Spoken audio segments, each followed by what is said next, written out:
Hello and welcome to Carefree Blues, a podcast and supplement to my weekly column as part of the Soccer Yanks podcast network.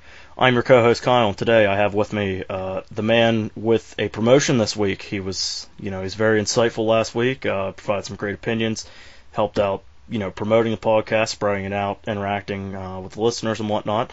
So Amadi, he has gotten a promotion to co-host, and I realize I can't do this show on my own, and Amadi's one of my favorite Chelsea Twitter talks, during the matches and post-match, and he's become somewhat of a Vine legend. Amadi, just go ahead and say hello to the listeners.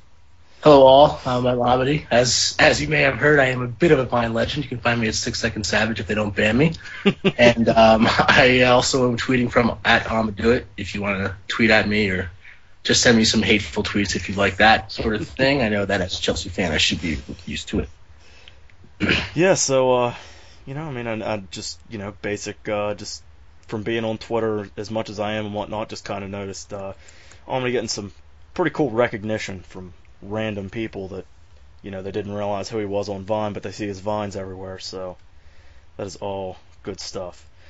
So first off, we're going to go ahead and we will start off with the lineups for both teams. In case you guys need a refresher, Chelsea's lineup, pretty straightforward. Courtois in net, Ivanovic, Cahill, Terry, Aspi across the back, Fabregas, Matic at the deep-lying midfield roles, Oscar in the central attacking midfield role, Schürrle and Hazard on the wings, and Costa at striker. Amadi, any brief thoughts, complaints, anything about the lineup? I honestly, I wrote a preview about it, and I anticipated Willian playing because he has the defensive aspect, but I guess that Mourinho didn't feel he needed him, which I was actually impressed with. I'm happy he was going to go for it, because Schürrle's a far more attack-minded winger, and, you could even call him a forward at times. But I am very happy that Oscar is continuing to get the cam role, the center attacking mid, guy who's pulling the strings right in front of, right behind Costa and right in front of Fabregas. I think he's the one, I guess, the link that we really needed, and he's really gelling with Fabregas. Yeah, absolutely. I think you're seeing, whether it's whenever we want to set up, as a base formation at the 4-2-3-1, that Oscar, he's been crucial, sort of, like the pivot from Matic and Fabregas up to the wings and Costa at striker. And I would agree with Schürrle. I think Schürrle, he brings the attacking part, and Willian, he brings a more defensive role. It'd be nice if both of them had both qualities, but yeah, you can't always have your cake and eat it too. So I think I was happy, like you were, that Schürrle got the starting lineup, because pretty sure I mentioned last week that I anticipated William would get the start just because. Oh yeah, we both did. Yeah, but that's the thing. I guess it was better. I was actually motivated by the fact that he decided he could go for it. It's definitely not a defensive move to start Schürrle up there. Exactly. Yep. Exactly. And Arsenal's lineup, they had Chesney in goal, Chambers, Mertesacker, Koscielny, Gibbs across the back. Their midfield, I'm not even going to try and figure out what was going on with their midfield, but they had Flamini, Cazorla, and Wilshere, I guess, were their midfielders. And then Ozil, Sanchez on the wings, and Welbeck at striker. Anything that struck you just based off their starting 11? Nothing out of the ordinary. Just that Arsene decided to go with the 4-1-4-1 again, which meant that Flamini was going to be isolated in front of the back four. And it's funny because the Premier League, like the actual Premier League website or the footage from the game, shows pretty much the same thing that Chelsea was playing, a 4-2-3-1. With Flamini and Wilshere sitting, Cazorla sitting right in front of them, Ozil on the left wing, Sanchez on the right, and Welbeck striker. So what I actually saw from the game, watching footage, was that they were more in the 4-1-4-1 with Flamini sitting in front of Mertesacker and Koscielny, Cazorla and Wilshere, as the two center mids, as you might want to call them, because they do a lot of interchanging, and then Sanchez on the left and Ozil on the right. So I really don't know. I couldn't really tell whether or not that was the formation they were playing the entire game, because Arsene does like to stick to his tactics, but it seemed to be a 4-1-4-1. Yeah, I would agree with that. I think that I didn't see enough out of Wilshere defensively to even think that it would be a 4-2-3-1. No way. There were a lot of times that it was, Wilshere was further up the pitch than Cazorla. So, and Cazorla was supposed to be the attacking mid, so to speak, in that in that formation. So yeah, I think it was more of a 4-1, and maybe a 4-3-3 at times. Yeah, with exactly. Flamini at the deep role. Just quick, I think a lot of Arsenal fans going into the game thought that Flamini was going to be their weakness.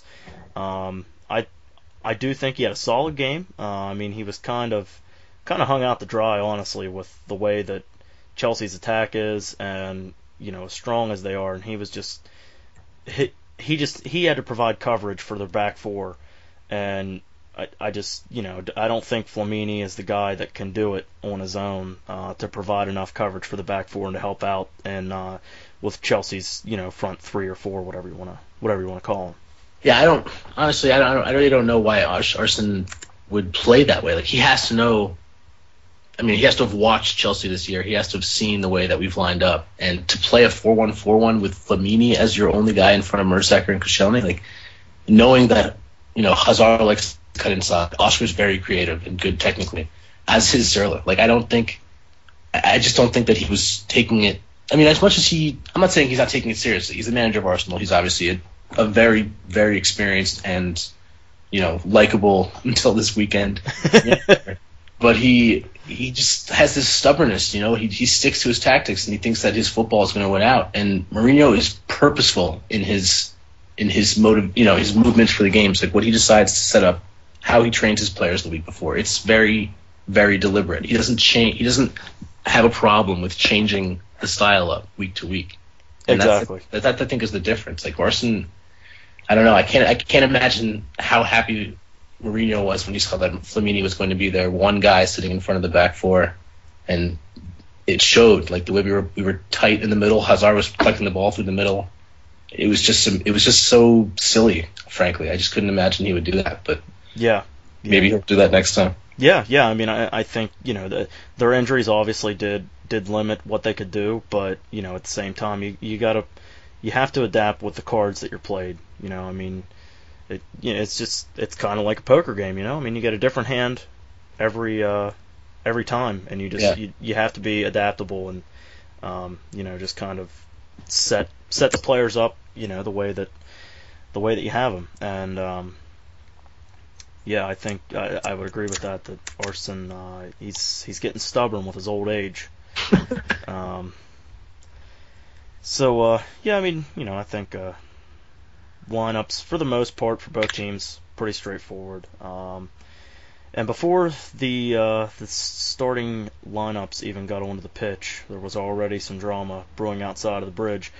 Before kickoff, some select Arsenal fans decided they wanted to set off some flares outside of the game, and they delayed kickoff for about 20 minutes. I personally was happy that they did it because I woke up at 8:54, just 6 minutes before scheduled kickoff, and that gave me time to get up and get a shower and get a drink and everything, get ready for the game.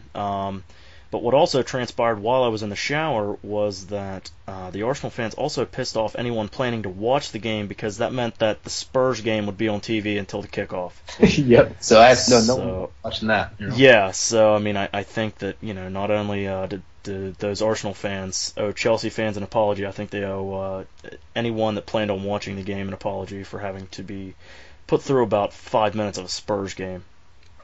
And just, sort of to extend off of that, part of what I enjoy about being a Chelsea fan is just not caring what anyone says about our team, our style of play, fan base, what have you. With Mourinho here, he said it many times. It's all about the result. That's the same mentality that I share. I think that's the same mentality that a lot of Chelsea fans share, that, the team doesn't show up to put on a spectacle. They show up to get a victory. And, any type of spectacle, that is put on by the team, that's icing on the cake.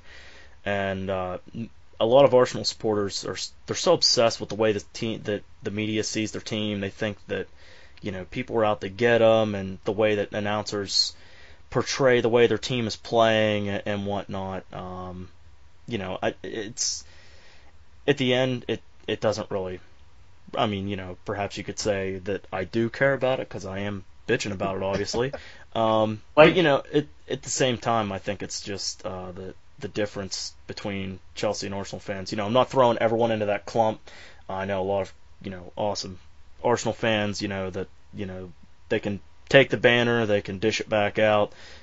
Great people. But I shouldn't go into enemy territory during games and whatnot. And I know that Reddit's not the best place for it, but it was hilarious. During the match thread. That's time for it though. During the game, it's right. It's just, I don't know. I mean, I've gotten used to it, and the fact that Chelsea just doesn't get the same kind of love with the pundits as a team like Arsenal. I mean, let's not even go to Manchester United, but that's the team that every pundit loves to just slather over, and it's just kind of it's really kind of something I like, because we don't get the same kind of love, and naturally the fans don't see that. Neutral fans is what I'm talking about. Don't see that and want to give us that same kind of love. But I think that it's partly because people say we play boring football, and I love that too. Because if we're playing boring football and winning games the way we are and scoring goals the way we are, I'm totally fine with it. If that's boring, I'm cool being bored. And the fact of the matter is, I would rather not lose than win. Yeah, Mourinho shares that mentality. I think that his team knows that that's what he wants. He wants to make sure that they are getting points. It's not about the tricks you had. It's not about how many take-ons you had, but the way that we're winning games and sealing them off. Not in that mentality that every player seems to have. I think that makes people hate us, and I love that. Yeah, exactly. And I think that Mourinho, he sort of gets a lot of flack with last season was a big thing. There were times when he had to park the bus, so to speak, and whatnot, and medieval football, blah blah blah. But we've already gone over that. But a lot of times, fans, neutral fans, they'll complain and say, well, he didn't play like that at Real Madrid and crap like that. Or Inter or whatever. But I mean, the fact is, he does what he has with the team he has, and I think that to do as well as we did last year with the team he obviously didn't think could was impressive. It shows that he's not just he's not just playing boring football. He's winning the points battle, and that's what's most important. Exactly. And you read my mind there with playing with the team that he has. I couldn't even imagine why he would even think when he was at Real Madrid that he could have sat back. That's just to even compare that is just beyond ignorant. Mm-hmm. It's just ridiculous. Well, it's also one final point on that. That's the thing. People have a certain feeling about Chelsea, and they have a certain feeling about Mourinho. And I think that their feelings about Mourinho may, further cloud their judgment as to whether they like Chelsea or not. I don't know. It's just like he carries a stigma with him, and I respect that. I know that every kind of coach has their way, but he's outspoken. He's flamboyant at times. He has passion. He has passion, and I respect that. And I really don't care. He's my coach, and I love him. Exactly. And I think that's a good way to, to sort of wrap up that topic. All right. So once the players hit the field, there was some questionable calls, I guess you could say. 10th minute in, Alexis Sanchez going after a ball into the box. Courtois rushes out to challenge it. Sanchez sort of jumps into him. I personally... I'll give him the benefit of the doubt there. Yeah, I honestly think that just the play happened so quick. I don't think it was deserving of a yellow, honestly. Some fans thought that perhaps it could have been a booking. I could possibly see it, but I think with the way that everything else transpired that day, I think you'll understand why the ref didn't give him a yellow. But I just think it was a bang-bang play. Sanchez didn't really have anywhere to go. Maybe he saw Courtois going down to the ground, so he was trying to jump over him. That's what it looked like to me. I don't think there was anything really dirty about it. Yeah, I agree. So 20th minute, first big incident of the match. Gary Cahill goes in on Danny Welbeck, the Welbs. Many people thought it deserved a red. Sanchez. Or Sanchez, not Welbeck. I don't know why I wrote Welbeck down. But yeah, went in. I understand. Yeah. Well, and I even wrote out here, what could he have been perhaps provoked by the Sanchez-Courtois incident because I know that Cahill was Cahill was in behind Courtois after the ref blew the whistle, so maybe there was some stuff said there. But what are your thoughts on that incident, on Cahill's, perhaps reckless challenge on Sanchez? People might want to hear this, but that's a red, man. And it sucks. It sucks because it's a stupid challenge and it's silly to do it that far from goal like that, 2 feet. But that's a red card challenge. It's reckless. It's way above the cleat, and it studs up with both feet. I can't imagine I don't know how he doesn't send him off, frankly. No, and I share the same sentiment. I've watched the game like 2.5 times, I guess you could say. I've had it on 3 times, but I was playing FIFA and doing other stuff the one time. So, but I think that I think it was a red. Being that far from goal, over at the sideline, what is Sanchez hurting? By exactly, he's not even facing us. He's not even facing the goal. Exactly, and Cahill he's out of position right there to begin with. There's no reason for him to even be over there when Ivanovic was in the area, and I believe it was Schürrle that was on that side at the time. He was back as well. Yep. And there's really no reason for Cahill to be over that far to the sideline at that time. It's just I mean, maybe you could go back and look at it slow motion and say maybe the ball was there when Cahill decided he was going to go in for the challenge, but that's not the point. It's a matter of where Cahill collided with Sanchez, and I do think that it is it's sort of tough to say, but I think it would have it definitely would have changed the way the game played out. Definitely. And I think the ref kind of took that in stride. I mean, that's the thing. Like, it was early in the game when he first, who did he first card? I think we got the first card. It was probably Cahill. Yeah, that was the first. Right after that, he goes and cards Callum Chambers. Exactly. 2 minutes later. Yeah. So he sets the tone. It's a 22nd minute. He cards Chambers for, I think, a foul on Hazard. Yeah. Yep. And I mean, this is nothing against Dan, but I'm just picking on Dan because he just happened to tweet at that time and right after the foul, and said that it wasn't a yellow, but I honestly think that it's a clear-cut yellow. He went right into the back of Hazard. It was to stop the play. There's no intent to play the ball. Exactly, and he has another defender over there. There's really no reason. It was reckless, really. I mean, there was no reason for Chambers to go in on Hazard like that.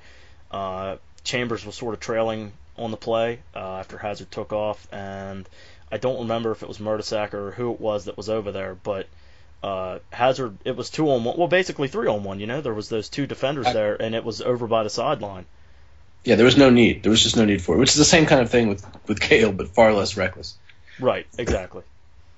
And I just another little snippet here that Chambers is the first player in the Premier League to get suspended for yellow card accumulation. It's his 5th yellow card in 7 games, which he's appeared in all 7 of Arsenal's games thus far. Which for a 19-year-old, he's kind of got to. He's got to become a little bit more disciplined. Yeah, he's got to get his head right. I mean, I understand he's eager to impress, and he's done well. I mean, I've watched a couple of the games, and he specifically has shown to be dependable. Goes gung ho up the wing as well. He's got a good touch. He's just kind of reckless sometimes, and I guess that's the way it is with young players. But Arsenal's got a lot of them. That's their kind of their penchant. Right. So. Right. And I mean, I guess you could maybe I don't know. Maybe you could say he's sort of playing out of position because I know that Wenger's he's said in the past that he sees Chambers as a defensive midfielder. That's what I thought might happen. Honestly, I thought he might start him there and play what's his name? Play Oxlade-Chamberlain on a wing back spot. What I mean? I really thought he was going to be doing something inventive, like his pre-match press conference or the day before in the pressers. He's talking about how we've prepared for this or we're ready for this, and I know in the past things have been different, but we've really done things. He even kind of alluded to doing things differently this time. Do you know what I mean?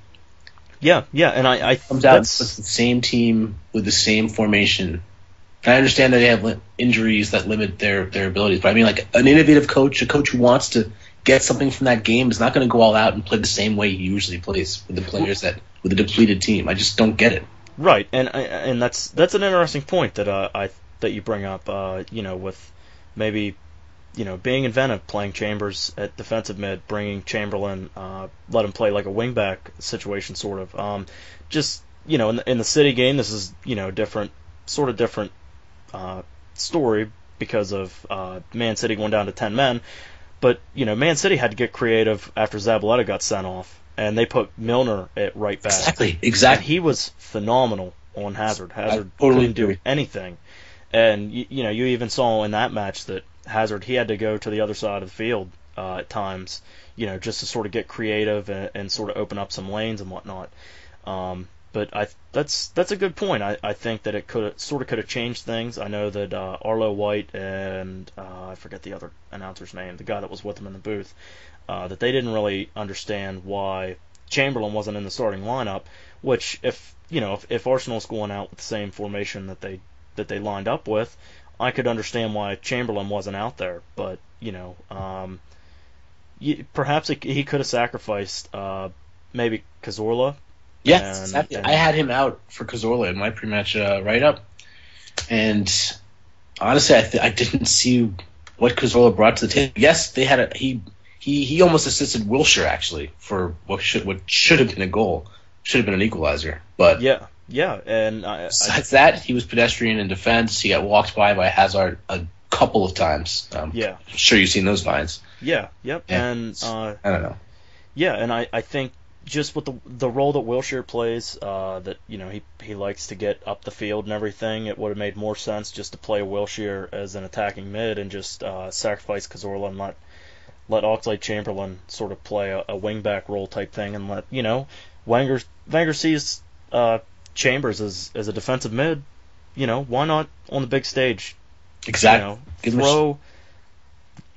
Throw a wild card out there and just throw Mourinho off. Mourinho's not going to really expect that. I don't think Chambers has played defensive mid all season. Yeah, I haven't seen him do it once. I mean, that's what I'm saying. That's the kind of move. Like, I remember last season, and people might say I'm dumb for even alluding to this manager, but you remember a certain Tottenham manager started a young man in center defensive mid. Yeah. And I think that he had probably one of the best, I guess, just run of forms. It was impressive. Yep. And I think that's the kind of thing, like, you give a kid a shot at that age, and they're going to respond. Like Bentaleb, Nabil Bentaleb, he's who I'm talking about. Yeah. Yep. And he got a very good chance, and I think that it was something that, if it wasn't for his manager taking a shot with him, he wouldn't have had that confidence. He wouldn't have responded as well, and that kind of makes a difference. I'm not trying to tell Wenger how to manage his team. I'm just saying. Right. I think that's a game where you take a chance. It's a game where you throw a curveball at him and let him deal with that, instead of just coming out with the same team and being like, we're going to do different this time. We're going to be better. Right. Exactly. I just don't see it. If I'm an Arsenal fan, that really would piss me off. Right. Yeah. No, I totally agree with that. And then just 5 minutes after the Chambers yellow card, Hazard that run, which we'll get to your Vine breakdown and everything. But here I want to focus on Koscielny, his challenge, yellow card. Do you think it should have been a red for denial of a clear scoring opportunity? Yeah, I've watched it. I've watched the Chelsea TV replay or whatever they were showing, I guess, on that channel, and it was. From the back, you can see that he's the last man, and in the Vine that I posted, you can see that Mertesacker is all the way on the right as a right back. The furthest forward person, however, I think is Schürrle, and marking him is Gibbs. So he might be the last man. I just can't be sure enough to say yes, it should be red, but I thought it was red when I first saw it. Just because it happened so fast, though, just because he beats him so quickly that he can't react fast enough is another reason to not send him off, because he could have honestly been trying to tackle him, and it doesn't look malicious. Do you know what I mean? Like, yeah. So happens that he was moving so fast he could never have got it. Yeah, exactly. And it is. I think the reason that I thought it was red initially, I don't think now that it should have been a red card, but my knee-jerk reaction was that it should have been a red just because of how quick everything transpired. Hazard he sped the play up so quickly and beat the three defenders so fast that it seemed like Koscielny was just trying to take him out. But yeah, I know, I hear you. And I think that, for a referee in that situation, that is so difficult. Like, you have to acknowledge the fact that he's trying to go for the ball, but you have to factor all these things in about 3 to 5 seconds while listening to your linesman tell you yes what he thinks and so on and so forth. Like, it's very challenging, and you have to take it with a grain of salt when they make a decision like that, because they really only have that little bit of time. Right, and I looked up, this is from the FIFA website, this is Law 12 under fouls and misconducts. It says, referees should consider the following circumstances when deciding whether to send off a player for denying a goal or an obvious goal-scoring opportunity. The offense which denies an opponent an obvious goal-scoring opportunity may be an offense that incurs a direct free kick or indirect free kick. That's whatever, it was a penalty kick. The distance between the offense and the goal, I think that one was okay. I don't really think much was violated there. The likelihood of keeping or gaining control of the ball, I think that was clear that Hazard was going to regain control of the ball. He was sort of the only one there. The location and number of defenders, I think that was okay also. There was, it was in the box, it was congested, there was a lot of players around, a lot of stuff going on. But I think the thing that the referee saw was the direction of the play. I think that he saw that Hazard was going to a worse angle after he played the ball and then was taken down.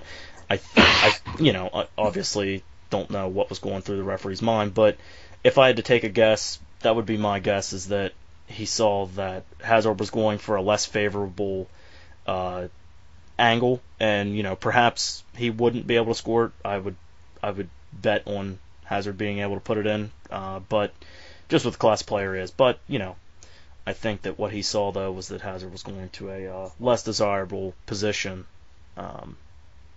when he was brought down. Yeah, he would. I mean, I watched. If you watch the ball roll after he goes by Koscielny, it ends up right on the edge of the 6, and I don't think he would have wanted to be right there. So right.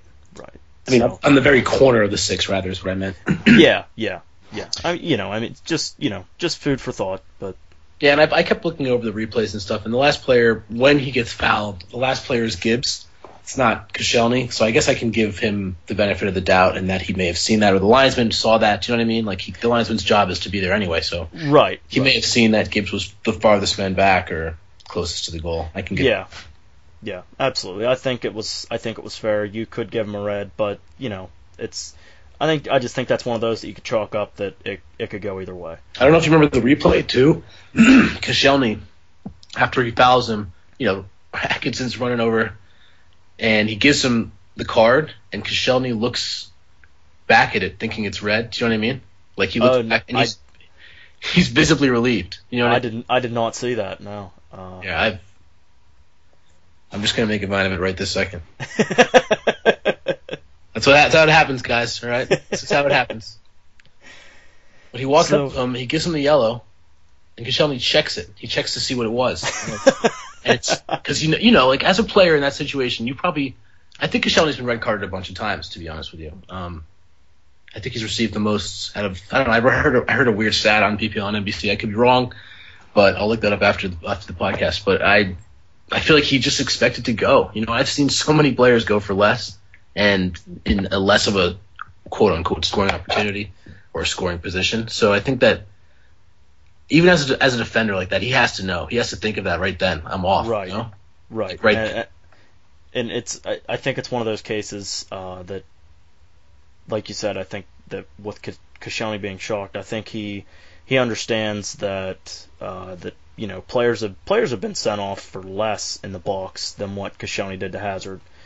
So I think it was sort of a tightrope that he was walking there. But all in all, I think it was fair to give him a yellow. That's whatever. now that the game is long gone and over with, I'm totally cool with the way that everything played out. Would you have been okay with it if you gave him a yellow and it wasn't a penalty? If you had fouled him outside the box and he was that close to being the last man. Say we had tied this game.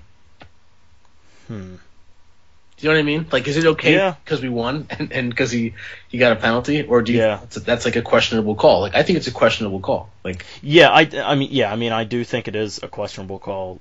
Regardless, I think more of what I'm getting to is just that I'm relieved. Regardless, just because even after we just anytime we play Arsenal, I want to thrash Arsenal. Like, of course. But it's like 1-0 isn't good enough for me. But no, that's an interesting point though. If it would have been outside of the box, I don't know. I honestly don't. I honestly do not know how. I thought about that too. My brother asked me the same question, and I really don't know because it's just obviously it didn't happen. But I think we've been in situations like that, haven't gotten the call or whatever, and just rued it so much. But that was when we had poor finishing anyway, so it wasn't just that. Right. So I think it was just one of those things that we knew like it wasn't going to come back to kill us, that that they didn't get down to 10 men just because we don't have the same finishing problems. Exactly. So then 43rd minute, Sanchez, he sort of gets away with one here. Ivanovic, they're both playing for a ball over near the sideline. Ivanovic bodies him. I did notice Ivanovic sort of gets two hands on Sanchez after he sort of takes control of the ball. Oh yeah, he's doing it as he's coming up to him. He's getting a hand on it. Right, and that's standard. It might just sound like I'm just saying that because we ended up getting just because it was favorable for Chelsea or whatever. But it happens. People get their hands on each other on. It's a contact sport, folks. Exactly. But then, as the ball was rolling out of bounds and Sanchez knew that it was going to be a Chelsea throw, Sanchez decided he was going to throw a punch. And this is something that I would like to credit you for sort of bringing attention to this. That I've seen the Vine on plenty of blogs and on Reddit and whatnot and all over Twitter. Bleacher Report took and ran with it, which is awesome. Yeah. That the challenge, it didn't really during the game, this is the attention that it got. I have this is word for word what Arlo White said. He said a little swing, was it, from Alexis on Ivanovic, and then nothing else was said of it. Yeah, nothing else. Nothing else was said of it. Dude, he wound up. I keep watching the Vine. He winds up and swings like a little child, and then mouths off to him right after. Yeah. He brought the punch from the Emirates Stadium. That was from downtown. Ivanovic doesn't even feel it. He just right. And I don't. I mean, the man's been bitten by a Uruguayan. And now he's been punched by a Chilean. I don't understand when people are going to understand that Ivanovic is Serbian. Yeah. And what part of that they don't understand. He's just an absolute beast. I don't understand. I don't think anybody would ever want to hit him for any reason. But right, I can't. I honestly can't imagine. But I mean, the thing is, I was kind of pissed that he didn't get any scrutiny for that, and I still haven't heard anything about it. Match of the Day didn't do anything about it. I watched Match of the Day just twice, just to make sure that they didn't miss anything, and nothing. But they did talk about Welbeck's 2-footed challenge, and same with Cahill. So it's not like they didn't see it. Right. And I think that was just. I think the thing is just that the ref didn't call foul, and maybe that's why it's not really getting attention. Because honestly, I saw it when I was watching the game, but I don't think I tweeted about it, and I didn't really see anyone on Twitter say anything about it. And honestly, I had no idea what minute it happened in. I just remember seeing it, and then I think it was on some Reddit thread or something that I ended up finding the minute that it was in, that I had to go back and look. It was just kind of one of those things that, as I was watching the flow of the game, it sort of didn't really stand out just because the play was unfolding and, it wasn't in the heat of play that Sanchez took a swing at him. But, it's definitely something that I think Sanchez does need to be reprimanded for, but I don't think he will be reprimanded for it, unfortunately. But what if Ivanovic does the worst thing possible and takes a dive there and rolls on the ground? And that's the thing. It's just, he punched Ivanovic in the back, and Ivanovic more or less, I mean, he didn't really feel it. You could see Cahill and I think Terry in the background also reacted to it. But Ivanovic he played it off, went to the sideline, got the ball and threw it in, and just kind of went on with play. But yeah, that's a good point though. That Ivanovic, he could have gotten on the ground and just rolled around, like done the classic footballer. Yeah, like Sanchez just paralyzed him with a punch to the spine or something. Exactly, and I think that had he done that, then they're now looking at the replays. Then everyone's going to be that's the thing. I'm happy he didn't, frankly, because it would have been like a Real Barca game. But I do want there to be some kind of scrutiny over this type of action because I don't know. It's just like stuff like that just needs to be out of the game, frankly, on both sides. And I think that the referee who's looking straight at it needs to say something to the player at the very least. So I don't know. It is what it is. Like. Exactly, and like you said, it is a contact sport, but there's no place in the game for that. Even if Sanchez would get punched first, there's no way to react like that.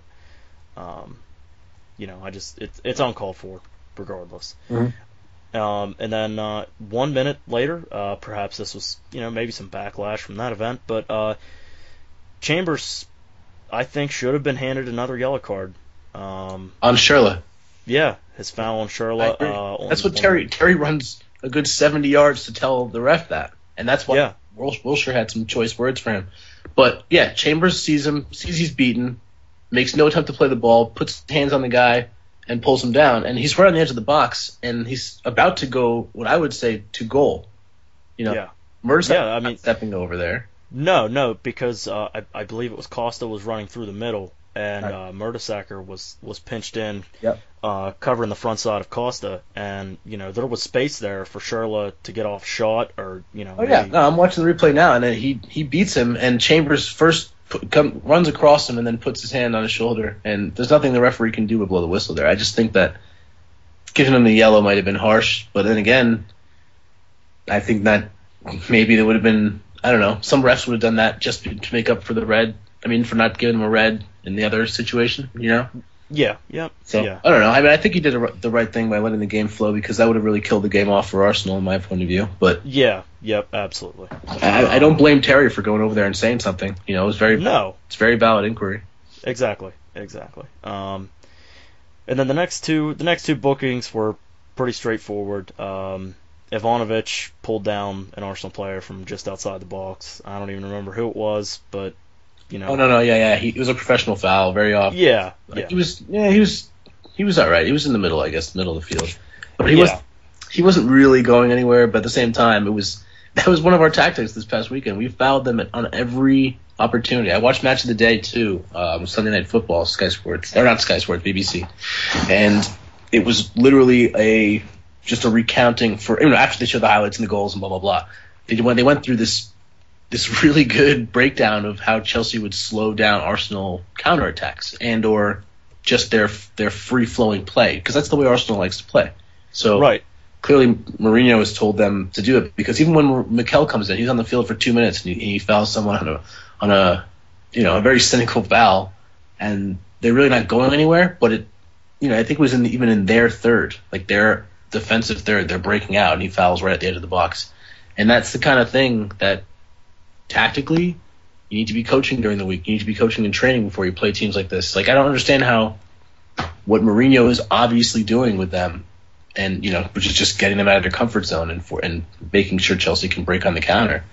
But it's not hard to figure out. You know what I mean? Like, it's not like Arsene Wenger is not intelligent enough to try something like that. I think he's just so stubborn, and like he believes so much in his style of football that he would just play it at all costs.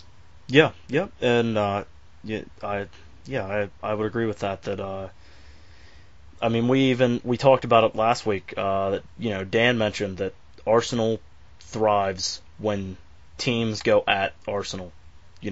Whenever they're both throwing punches at each other, and neither team's really backing down. And I think that overall that's what Chelsea did, was that they were going at Arsenal, but then when they would give up the ball, or Chesney make a save, whatever, like you said, they would foul him and slow the play down so they don't get their chance to counterattack. And I think something that played into Ivanovic taking him down also was just the fact that Ivanovic was so far out of position that, the foul and the yellow card, the ref, taking the time to write down Ivanovic's number and everything, it slows the play down enough that Ivanovic, he's able to get back into position. I still don't like seeing him get those, because he's someone who might get a suspension via yellow cards. It's Yeah, it is. It's one of those things where if it was Schürrle, it may not seem like as big of a deal. But I think that just with as solid as Ivanovic has been this season, that that it could prove costly down the road. Just depending on when he accumulates his yellow cards and what game he'd end up getting suspended for. Yeah. The next one was Schürrle in the 66th minute. Same exact thing, dude. He fouls the guy in the middle of the field, just kicks out. It kicks out at Cazorla. Right. Just kicks him on the counter in the midfield. He gets a yellow. He kicks at Alexis Sanchez, and the ref plays on. Yeah, he played advantage, and then I think Oscar cleared the ball out or something, and then he went back and gave it to him. But that, I don't really have any issues with that. The same kind of tactics, though. Foul him while they're trying to break the play. Right, exactly. And the last big one that that a lot of Arsenal fans, that I think rightfully so, they had some complaints about. Oscar, he was given a yellow in the 86th minute. I think that one was just an accumulation of fouls. I don't really know if that foul specifically. He even got talking to. He got you have to stop. You've already done your 3, and this is your last opportunity. And, right. And, in the next 20 minutes after he'd already fouled again, I think twice, then he finally got a yellow. But it wasn't malicious at all, and I think that everybody would know it if they watched it. Yeah, I don't think that challenge specific. I do think that Oscar should have been booked during that game. He did, he got away with 1 or 2, but yeah. I think that maybe people don't want to hear this, but I think that Oscar being booked so late in the game, I think that sort of changed the game. Maybe if Oscar got booked earlier in the second half, maybe a little 70th minute. Something like that, maybe Mourinho would have brought Mikel on for Oscar instead, if he would have got the yellow card earlier in the half. Oh yeah. And definitely. Oscar was he had a stretch up until the point where he got booked, and then he was subbed off after that. I can't remember who came on for him. Willian, I think. Yeah, Willian came on for him after the booking. But there was a 20-minute stretch or so where Oscar really, really shined. He was getting back on defense, breaking up counterattacks, clearing the ball in our own 18-yard box, blocked a shot, got his hand stepped on. Yeah, he was all over the place. Yeah. I had this in my post-match thoughts that Oscar was phenomenal. I tweeted personally, I thought that an effort like that deserved man of the match, but that's whatever. He only made 4 out of his 17 tackles attempted. Yeah. And the 4 that he made were in those key areas. You know what I mean? That's him tracking back, covering for Fabregas, or seeing a break on and getting back. He was at left back at one point. He was right back, and he just does everything he has to do. He's a very intelligent and hardworking player for someone people have called slight and weak on the ball. So exactly, and I think that he's kind of proved that he's sort of one of the, maybe you could say, underrated players in the squad. I know of a lot of neutral fans that rate Oscar. I personally, I think he's a very, very talented player. He was one of the key parts of Brazil's World Cup run and whatnot. I think that he doesn't get a lot of recognition at times because he's not lighting up the score sheet, getting the assists and whatnot. Fabregas tends to steal a lot of those off of him, but that's whatever. Oscar, he does the dirty work that doesn't really get recognized as much. That he tracks back and makes plays, in our own defensive third. Exactly. And to round up this elongated officiating discussion. Welbeck's challenge on Cahill in stoppage time. That was pretty much the equivalent of Cahill's challenge in the first half. But this one, Welbeck on Fabregas, 2 foot. This one was worse. The 2 foot challenge. Oh yeah, that was just ugly. Yeah, that one should have been a red. Also, 2 feet out, off the ground. That's bush league. Yeah, I'm surprised that. I mean, I'm sure everybody saw it, but I'm surprised that it didn't. I don't know. It did make me want to. I was surprised that he didn't just come and show him a straight red, but at the same time, I'm surprised he didn't show Cahill a straight red. So. Exactly. Yeah. Exactly. All right. So moving on to some more, perhaps positive thoughts on the game. First goal, Eden Hazard. What a brilliant run. That was just phenomenal. He plays this game on a whole nother planet. It's ridiculous. Yeah. He plays with the ball on a string. And, I'm not making the comparison. Hazard isn't on this level, but that run is like a run that Lionel Messi makes every game. Yeah. And it was a thing of beauty. Just the way the play transpired. Cazorla, he was the first player he beat, correct? Yeah.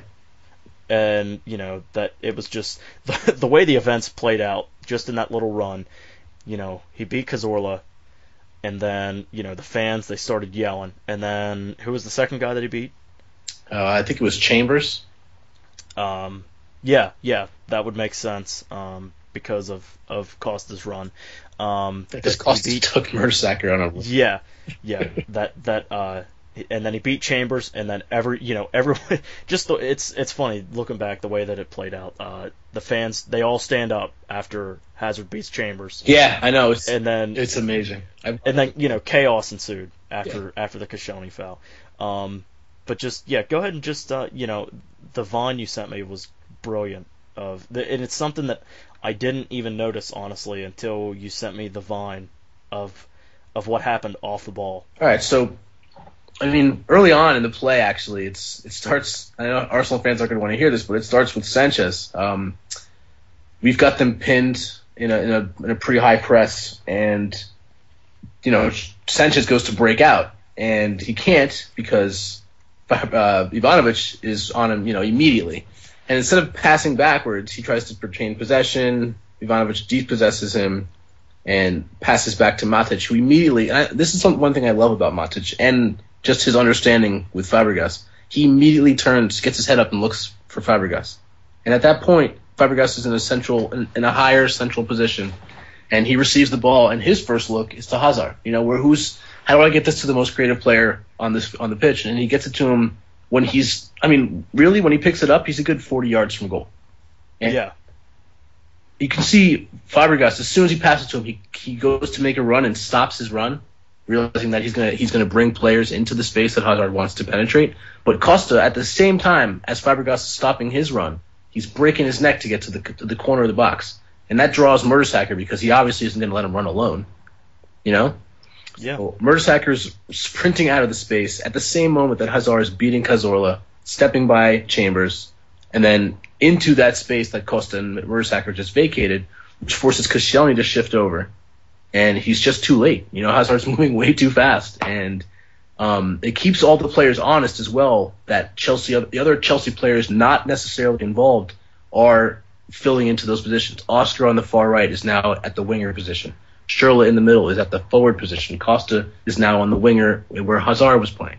And it's just this understanding and fluidity in attack that really makes us so dangerous right now. And if you watch it in full speed, it's a good 2-3 seconds when the action actually happens, like Costa running out, Hazard running in, Fabregas cutting his run. But it's just perfection in timing and also in space. And I think that's something that we've had to have worked on so much more this year with the new players we've acquired. Yeah, yep, exactly. And I think that, something that we're doing this year is just the fluidity of our front four, especially when Schürrle's out there. It seems like we sort of, the top three attacking mids or, the attacking mid and the two wingers, whatever way you want to look at it, they sort of all interchange. And then, Costa, he even shifts out to the left a lot. and that allows Schürrle or Oscar to cut through the middle. And like you said, the run that Costa made is what made Hazard's move on Koscielny possible, because if Costa hadn't cut across, he drew Koscielny out to the right back spot, and that allowed that space to open up to where Hazard could play the ball into. Exactly. And there's also one part, I think it was in the second half. Yeah, it was in the second half. And it's, when Costa's going down and he's got 3 men on him, he wins the ball, between Mertesacker and Chambers. Then he dribbles down to space, knowing he's alone, he's isolated, and he's waiting on another player. And Hazard, just killing himself to get into that space. And it's 5 Arsenal players, and there's 2 Chelsea players, and one pass cuts them apart. Do you know what I mean? And Hazard really should have done better in that situation. Yeah, he should have. He really should have.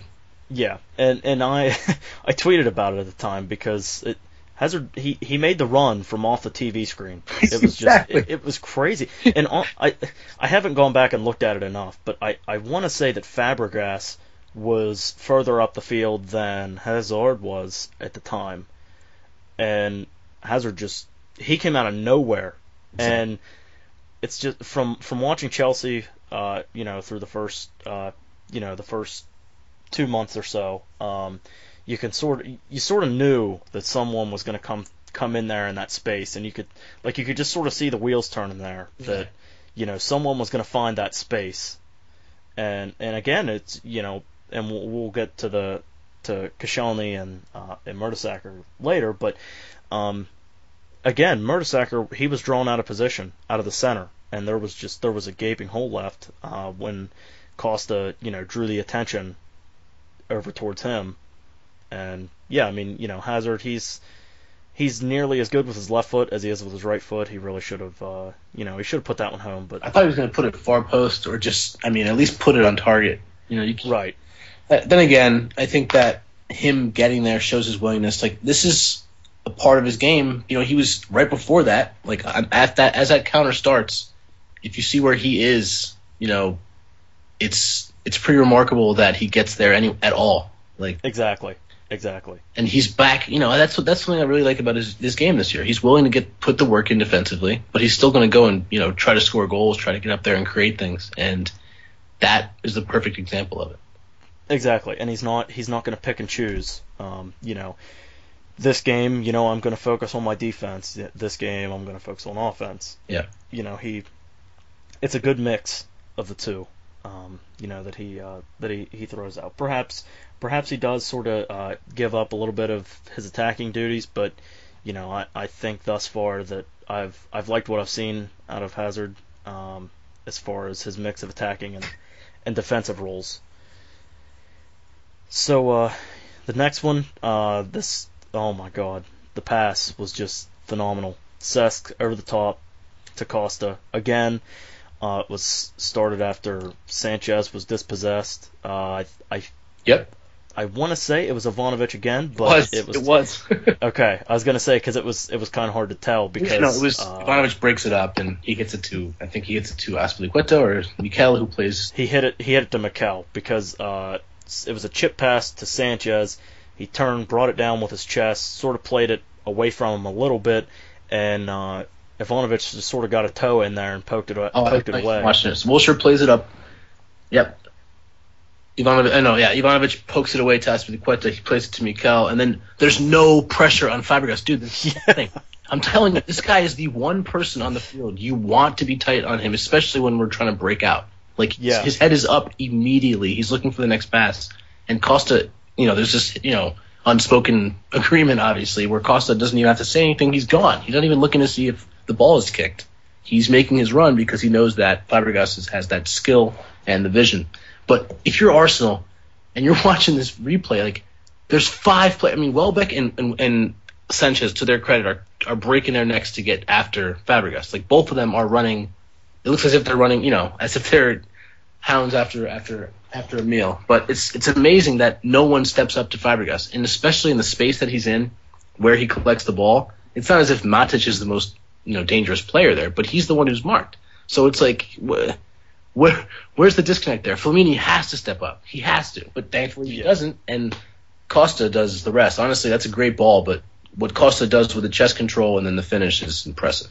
Yeah, and I mean, people might want to, sort of give Chesney grief about how he played it. He did everything he could. Really, that was just that was a goal scorer's goal. I mean, that goal, Costa's touch was off the chest. He played it to only where Costa was going to be able to reach it. Because, Costa knows he can outrun Mertesacker and Koscielny both. And like you said, of anyone on the pitch in that situation, Cesc is the guy that you need to cover. And I think, that Cesc just proved, that he is, I don't want to say he's the most dangerous player in the Premier League, but, he's in the top 5. I don't really know if there's a pass out there that Cesc can't make. Yeah, I mean, it's obvious, just the Sky Sports, that awful picture for Arsenal fans and glorious one for Chelsea. It's him at the top with 7 assists and then the entire Arsenal assists below him. They have less than he does as a team. Yeah, and he already has, we've played, 7 games? 7 and 7. Yeah, he's got 7 assists this year, which ties the most that we had last year by one player. Hazard had 7 last year in all of last season in the Premier League. And in 7 games, Fabregas already has 7. It's unbelievable to connect between Cesc and Costa. I don't know offhand. I wish we would have looked this up before. I want to know how many goals we scored by this time last season. That's what I want to know. Yeah. It's it's really interesting. It's really fun. So on to our next topic here is Mr. Wenger. I think that his most notable incident that a lot of people want to give attention to was the incident with Mourinho on Cahill's challenge on Sanchez over on the sideline. I guess it was down on the end where Chelsea's bench is, and maybe Wenger, he wanted a better view of it. I guess he decided it's from point A to point B. So I don't. Yeah, I mean, I guess he wanted to have a word with the ref. I think there was a much easier way that he could have spoke to the ref about the foul and why Cahill was only given a yellow. And I guess he just wanted to maybe get closer to him to shout, but for whatever reason he left his technical area. Went down, and Mourinho just kind of come up and said, "Hey, bud, what are you doing down here? Get back in." I think his quote was, "Get back in your technical area and don't come back, please." And don't come back, please. Yeah. Yeah. So although on video he has some other choice words. Right. Yeah. I think I think there was a couple maybe F-bombs or whatever thrown in there, but yeah, I mean it's that's a joke. You can't do that. People, they flipped out on when Mourinho left his technical area. I think it was in March when we played Villa. Yeah. He also did it when he ran to the Chelsea supporters at Anfield. Yeah, that was But everybody in the Premier League was happy about that day. So yeah, I think everyone loved that. And then that was his second offense last season, also for leaving the technical area. The first time he did it against Cardiff. Oh yeah. In the fall. Yeah. I didn't go back and bother watching that one, but people railed him whenever he did it against Villa, and I think if this would have been towards if Wenger would have shoved any other manager in the Premier League, fans would have been calling for him to get suspended. Yeah, no doubt. But Mourinho, is Mourinho, and Mourinho is. People were like, I'd like to push Mourinho myself. Exactly. They see it as that Wenger's doing. He's doing the Lord's work. Yeah. Pushing. What everybody else wants to do, but doesn't. Exactly. It's it's whatever. If Arsenal fans are gloating about it, well, I shouldn't say all of them because that's unfair, and I don't want to be that guy, but a lot of people are praising it and whatnot. Yeah, and I think that's stupid, because if it was the roles are reversed, then the same people are going to be complaining about how Mourinho acted.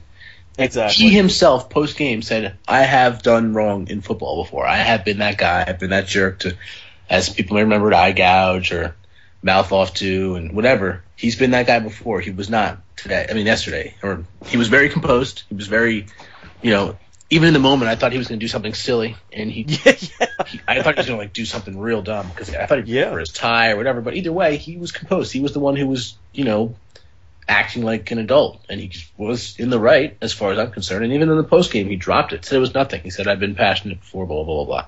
Exactly. And he didn't want to make that the focus, what everyone remembers about this game. Yeah, I think he does very well with that, man. He's very good at managing the media and getting what he wants out and keeping what he wants in. It's like last year when we would lose stupid games, he would say something stupid, make take the focus off them, put it on him, and he's very good at deflecting. And sometimes he doesn't do it as well. When he was at Real, he didn't have such an easy time with the press, but I think he knows England very well. I think he's just very comfortable with that.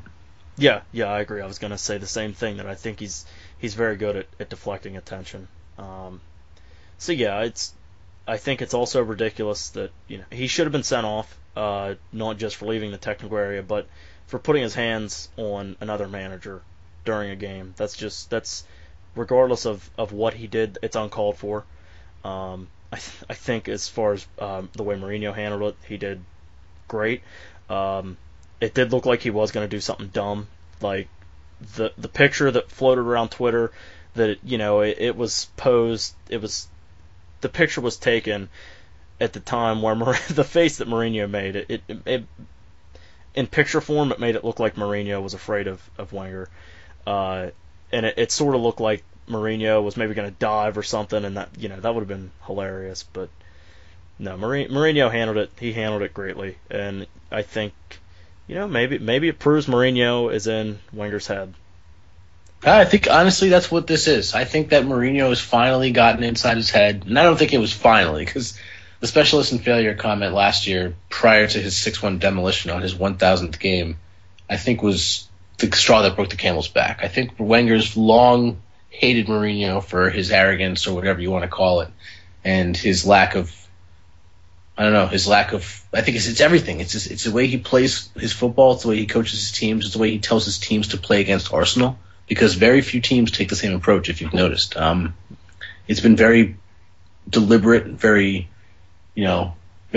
calculated, and I think that Wenger is pissed that he's being outmaneuvered every single time. He's never beaten Mourinho. Mourinho scored it was in the last 5 games, not even, say the last 3 games, the ones that Mourinho has played against Wenger in the last season and a half, I think we've been up 10-1. 10 goals to 1 goal conceded. Yeah. And I think it's just that alone. It's got to be playing on his mind. And there's no way that Mourinho's comments about specialists and failure didn't hit a nerve. And then the way that Mourinho was waving him off, if you look at the video again, or the replay rather, first Arsene Wenger comes over, pushes him, the whole scuffle happens. The 4th official gets in between them, escorts Wenger back to his technical area. Then Mourinho is wagging his finger at him, definitely saying, some things, but he's basically wagging his finger at him and then points to his spot, at Wenger, and then Wenger starts coming back over. And that alone shows me that he has the power to get him to lose his cool. Do you know what I mean? He has the ability to make Wenger just go off the rails, and that is not something you see very often unless his team is struggling. So I think that Mourinho just got his number, and Wenger showed that, and that's what he can laugh it off and say he has no comment all he wants, but no one's going to stop watching those replays. So he acted like a child, and everyone saw it.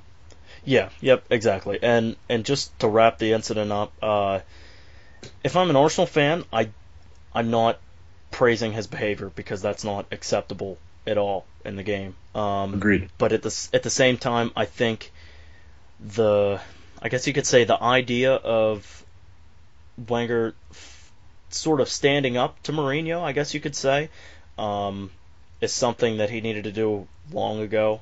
But it's just the fashion that he did it that it's not. It's not right. It's embarrassing, and that's just if I was an Arsenal fan, that's the way I'd see it. I think that it should have been long ago that he maybe stood up, or maybe I'm wording it incorrectly, but maybe Arsene was just kind of pissed finally that Mourinho's been having his way with him, and I guess, that was Wenger's reaction to, I'm going to win this battle. Yeah, no, that's what I'm saying. I think this was more about, and I think that it wasn't more about Mourinho and Wenger, but for Wenger, I think this was more about him versus Mourinho than Arsenal versus Chelsea. Yeah, yep. So and it showed. I think he probably motivated his players a lot. I mean, after that little spat, we did score almost immediately, 2 minutes later, but there was a different kind of fire in Arsenal today. Maybe it was the additions of Welbeck and Sanchez, and Chambers as well. But I think that there was just a different look to a team, and I have to say that I was impressed for some of the time. Yeah, absolutely. So next, with Mr. Arsene, is his substitutions. 69th minute, Oxlade-Chamberlain came on for Cazorla, the man that we both have since said that he should have sacrificed in the starting lineup. Yep. I think that was 69 minutes too late. And then after they went 2-0 down, he brought on Podolski for Sanchez. Maybe bringing on Podolski was the right move, but I really don't think he should have taken Sanchez off. No way. If you look at any Arsenal player who was making an impact in the game, it was Sanchez. At the very least, he draws attention to himself, just by being out there.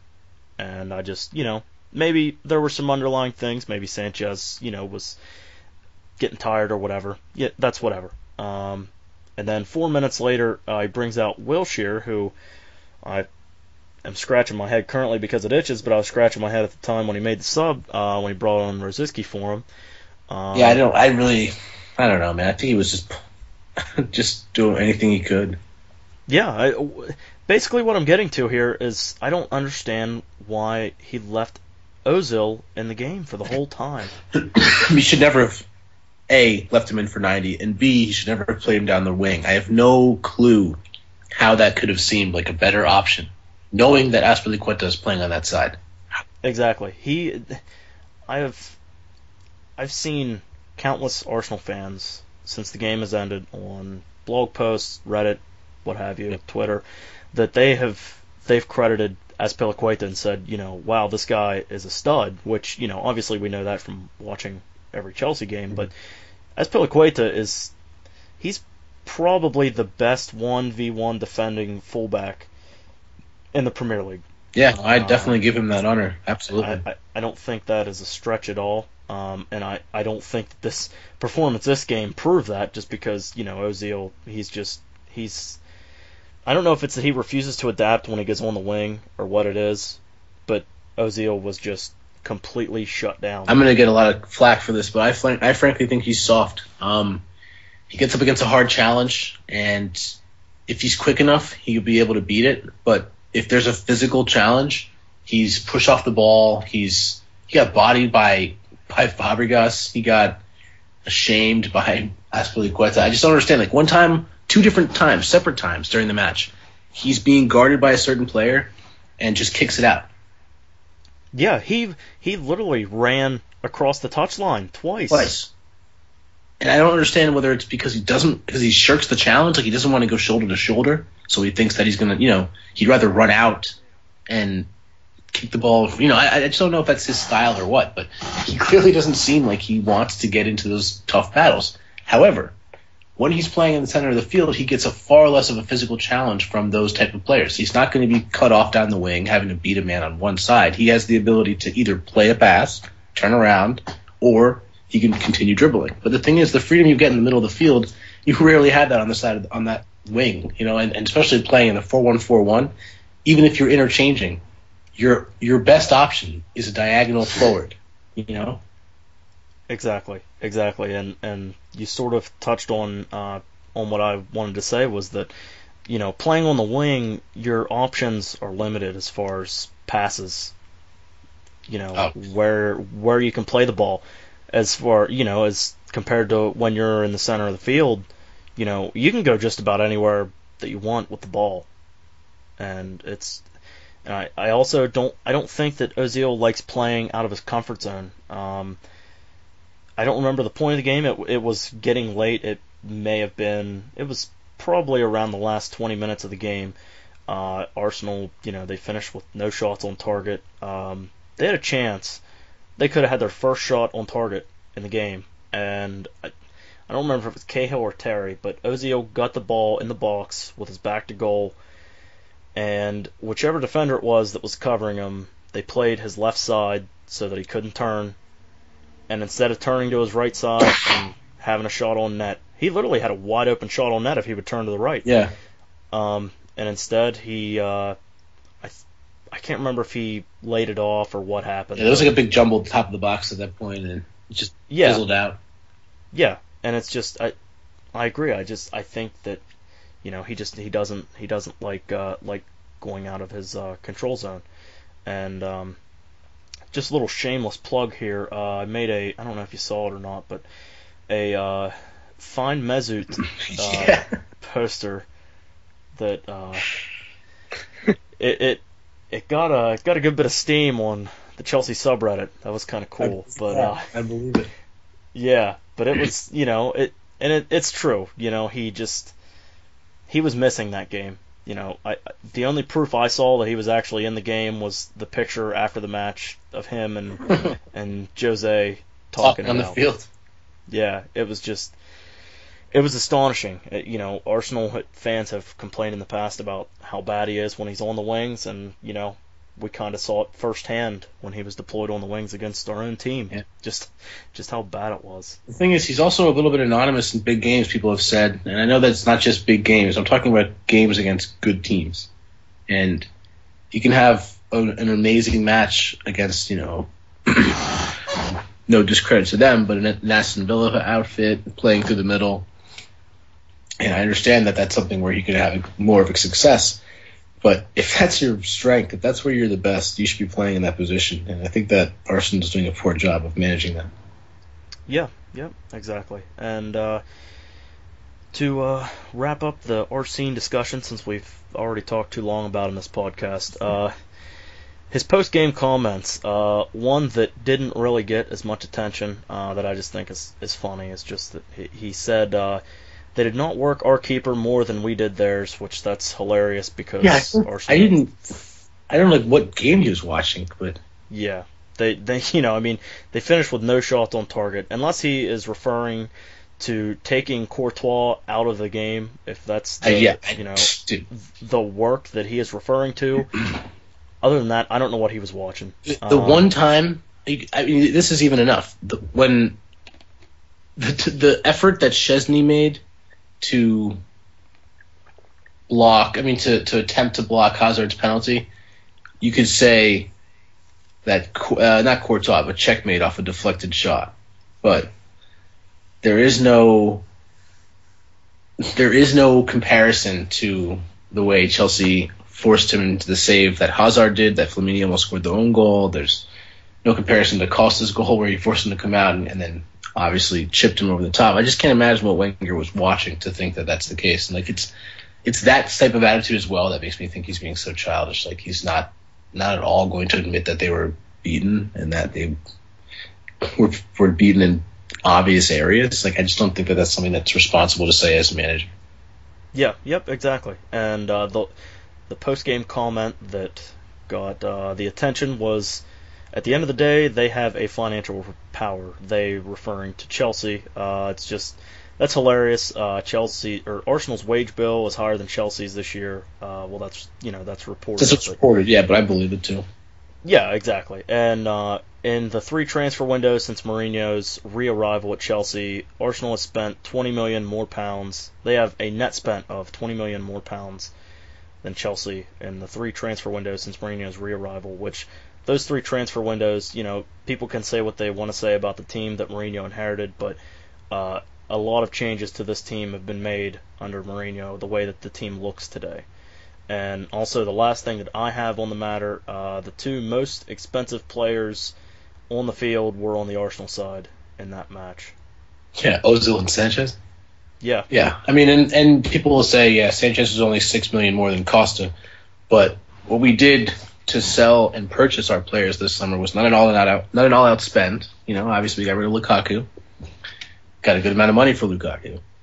Got rid of Luiz, got a very good amount of money for Luiz, and in the window prior sold Mata for 50 million. I mean, exactly. Yes, we did buy. Yes, we have financial power, but as does every Premier League team. and especially those competing for the title. So if he really wants to make that comment, like a petulant child, I think it's just so played out at this point. Like, really, you're gonna point to that? Exactly. And, I think it's laughable. I think he's acting like a child. I can't imagine. When I heard him say it, I literally just I actually had to replay it because I think the guy even asked him again afterwards. He asked him another question because that wasn't a satisfactory answer. But I think like he wanted to make sure that Arsene was clear that like, are you sure that is what the difference was financial power today? Yeah, like what? Yeah, I mean, my message to Wenger: welcome to modern football. If you want to compete, you have to spend money. Yeah. But not just that, you have to spend money efficiently. Exactly. The way that Mourinho has spent his money is phenomenal. Like you said, sold Mata for a very hefty amount of money. Sold Luiz for much more, probably twice as more than he was worth. Yeah, at least. And even for Lukaku, who has barely played in a Chelsea shirt. He played one time, I think. He played a real match. He played in 3 actual matches for us, but yeah, I think he played a Premier League game last August. Yeah, and then went out on loan. But it's all about how you spend your money, not necessarily how much money you spend. Yeah, I agree with that completely. And I mean, you can say we have as much financial power as any other club. I mean, you could say the same about Man City. But what we are doing, and what I have to respect City for doing too, is buying players in key areas. You're not just buying the next talented winger. Like, no offense to Arsenal, because I know that Wenger is doing what he can, I guess, with who he thinks he needs. But at the same time, looking at who we purchased and where we purchased them, like, that was a straight fill in. We lost Lampard. We need another creative midfielder. Fabregas is not just the next best thing. He's a very good player in his own right.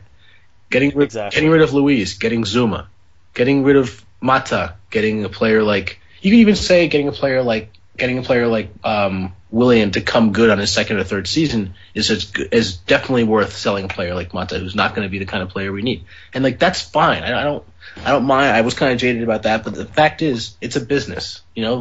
We're in it to A, win, and to B, make a profit if we can. So There's no real reason for anybody to be jaded about that. And I think that Arsene Wenger is being ridiculous. The only thing I have to say about his policy is what Gerard Peters, I don't know if you read him, but he wrote a really good article in Bleacher Report UK about how that's a ridiculous comment because Arsene Wenger needs to learn how to spend his money correctly. And this is a really great quote. He wrote, quote, despite spending nearly £100 million on attackers Mesut Ozil, Sanchez, Cazorla, and Podolski since 2012, manager Arsene Wenger's only work on the defensive midfield over the same period included a free signing of Flamini from AC Milan and the brief loan acquisition of Kim Kallstrom. That's the only attempt he's made at shoring up his defensive midfield, which obviously needs work. So if you want to talk about financial power and you're spending $100 million on attackers like that, and they're not coming good for you, they're not starting in games, they're not featuring, you can't buy players for that kind of price and not have them start. And I think that he just needs to either look at reality or stop making comments like that when he realizes that that's just the world that he's playing and managing in. This is the way it is. This is the Premier League, and this is the way it is across Europe these days. Like, I'm just amazed at his either feigned ignorance or legitimate ignorance. Yeah, and that's a great point that you bring up about the Bleacher Report UK article. And I think that's one that everyone can agree with. That I think that the Welbeck purchase, Arsenal did need another striker, regardless. But the fact that he waited until deadline day, and that was after Giroud picked up the injury. Yeah, the only reason he got him was because Giroud was injured. I don't think he would have gotten another striker, honestly.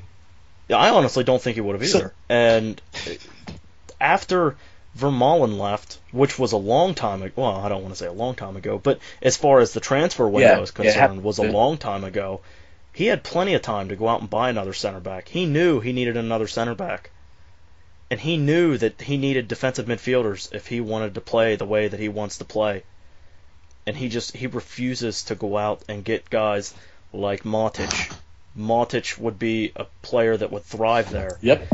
And I wrote this in my post-game notes that Wenger, he needs to do whatever he can to go get Sami Khedira after this season, because I think Khedira is a player that he would really thrive in that type of atmosphere, in that position that he would have to fill. Yeah, if he can get him, I think that he'd be ideal. I think that what Gerard Peters was saying was that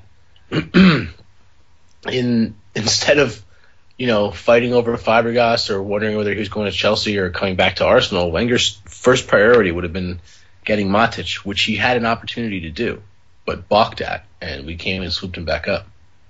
Exactly. So I mean, I don't know. It's just there's definitely a disconnect there. I don't know if it's Wenger. I don't know if they have a sporting. I'm not sure if they have a sporting director, and I should probably read up more about that. But I think that they need to figure their thing out from the board down. And Wenger is one of the key cogs in that system, and you need to make sure that he's getting the players he wants and needs, but also has an eye for it. And I think Mourinho has a real eye for it. Yeah. Yep. I agree with that. The next topic of discussion here, just sort of to backpedal as far as the game is concerned, is the Courtois incident, where he was kneed in the jaw or the side of the head. I'm sure we won't disagree about this. Yeah, it's pretty clear the concussion protocol, it needs to change. They need to get innovative with it and figure out what they can do here. I don't really know if I should be saying this, just because it's it's not really official or anything yet. But the next summer I'm going to be coaching an under-18 travel club team, whatever you want to call it. And concussions is one of the things that really scares me. And there's a concussion education class that's required to get your Class E license or whatever, to get certified for it. And I mean, that's all fine and dandy, but at the same time, you have to realize that you are, you're handling parents' children, and you're being relied upon to make the decision. And in my opinion, it needs to be treated the same across the board. In the youth level, you have to take the player out immediately if it's suspected that they could have a concussion. And then you have to get the parents' approval to let them go back in, and they also have to show signs that they don't have a concussion. Which obviously in games like this, you're not going to get the players' parents' approval during a game or whatever. But there needs to be maybe they need to hire medical doctors for game days and have more of them on staff. Perhaps this is sort of an innovative idea. Let them have sort of a temporary sub where you could let your backup goalie come on, and then the goalie you took out has a certain amount of time to pass concussion tests or whatever it is that they run, and then if he passed the test, shows signs that he doesn't have concussion, then you can let him come back in the game and the substitution doesn't count against you. But if he has to stay out of the game, then the substitution counts against you. Maybe it's not completely fair, but to me it seems logical. But I mean, I'm interested to hear what you think about that. I mean, I think I'm completely in agreement that the protocol needs to change. It was reckless to leave Courtois on like that, especially after he seemed to I don't know if he lost consciousness, but the way he was lying prone like that, I've seen too many players, just like that, and it's just for them to not have the same kind of mentality or to not recognize that in the same fashion, it just seems kind of ridiculous. I know Taylor Twellman would agree, but it's just the reality, dude. The reality is people need to be sure that their players can be protected, and at the same time, people watching should have, they should be setting an example for others. Like the FA needs to get on that, and I can't believe that the Premier League doesn't have a more serious manner of handling it. But I think that those protocols could be good. Those protocols could be what's necessary, and that may take away from the game, as people might say. But so do penalties, and so do people running on the pitch and stuff like that. Like things will just have to get used to in the game. And I think as the game gets faster and players are getting bigger, there's going to be more collisions like this. Exactly. And as far as as people saying that it changes the game, well, I mean, so does goal line technology. A lot of people complained about that last year, but really isn't noticeable this year. There really hasn't been a whole lot of goal line technology. Don't break it. If it works, don't. Exactly. Exactly. If it's better for everybody, if the safety of the game can be increased, that's really what's paramount, and people need to respect that. Exactly. And as far as goal line technology is concerned, in the way that it sort of ties into this subject, you make sure you get the call right, and it's the most important call, whether it's a goal or not a goal. Like out of bounds, there's no need for technology for that or anything. But goal line technology, it's about getting the call right, and this is something that the FA needs to work on, and they need to make sure that they get right, because regardless of sport, head injuries are still head injuries. The consequences that you suffer from multiple head injuries are the same whether you play rugby, tennis, soccer, ping pong, football, American football. It's all the same as far as head injuries are concerned, and it's not really something that is taken seriously in the sport at the time. Yeah, I think people need to just take it seriously. I don't care how many people are going to complain about it, but the integrity of the sport needs to remain. And if that means they need to stop the game or slow it down or sub players out or do what they need to do, it has to happen. There's no need for any people to be getting mad about safety. Yep, exactly. So the next one here, the Cesc Fabregas blocked a shot in the 63rd minute, laid out for it, blocked it pretty much point blank. It looked just like a normal deflection live, and then you could hear the Arsenal away support, was yelling about it, and then you could see that the Arsenal players were complaining about it. And upon further review, the ball did hit Fabregas's his right hand when he slid in after it. Do you think it should have been? Well, we'll get on penalty kick, free kick momentarily, but do you think it should have been called, or do you think it was correct that the ref just let it play on and go out for a corner kick? I think it would have been a little bit harsh. His head was turned away from the play. I don't think he was making an attempt to block it with his hand. That being said, the rules are the rules, and knowing this referee after the game, after the game he refereed, I wasn't surprised to see him not call it, but I couldn't have been aggrieved had he called it.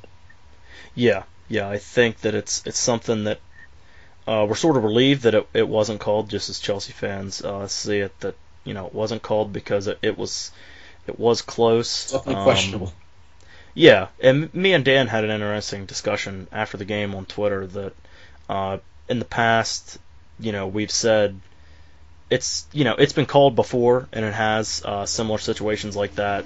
Cesc's hand was up around his head, so you could look at it as he's protecting his head. Even then, we've seen it called before, where players get called for a handball because they're protecting their face. That's their first instinct, is to put their hand up. And then the other thing is just that it happened so quick. Cesc didn't have enough time to stick out a hand. It just so happened that that's where his hand was. That is where the ball hit it. Hit his body, was on his hand. And then as far as penalty kick, free kick, Arlo White, he made it seem like it was yards out of the box, but after watching replay, it was close. You could say it was right on the line. I don't really know if I have an opinion on this, whether it was penalty kick or free kick, just because of the angles that were provided. I didn't really see one that really proved either way what it should have been. Yeah. It was, I don't know, I couldn't tell if it was in the box or on the edge of the box, but at the same time, I don't know, I couldn't really be sure. Yeah. It's just, everything happens so quickly in the game that it's just... That's why I have to take it with a grain of salt. These refs are making calls, and people give them so much shtick, but at the same time, right then, to make the call right then, under all that pressure, with a little bit of information you have by being at your point of view without having all the camera angles and replays, I have to give them a little bit of credit. Exactly. And he'd been hearing it all game from the fans, both ways. There were questionable calls both ways, and it's like you said, everything happened so quickly. You got to sort of give him credit for not calling it, just because with the way that things sort of happened in the game, you thought that he was definitely going to call it. So this last major topic here, it's one I'm interested to hear your opinion on, because this was recommended by you. This is something that I think I would say that you sort of specialize in that. You do a good job of covering the way that the thirds are covered with each team. So the midfield battles, basically the battle of the thirds here is what we're looking at. And the first one, we'll do the midfield battle. Cesc and Matic, and you can even throw Oscar in there if you want, against Wilshere and Flamini. Yeah. What are your thoughts on that? I think that's one of my reasons for kind of slating Arsene Wenger this time. I mean, looking at the 4-1-4-1, looking how they've worked it in games where they haven't had a team playing a high press, where they haven't had a team on them, which Chelsea weren't doing. They set off plenty of times. In fact, I think I added a vine where it shows how much Chelsea were sitting off them, their creative players, when they picked it up in the shallow parts of midfield.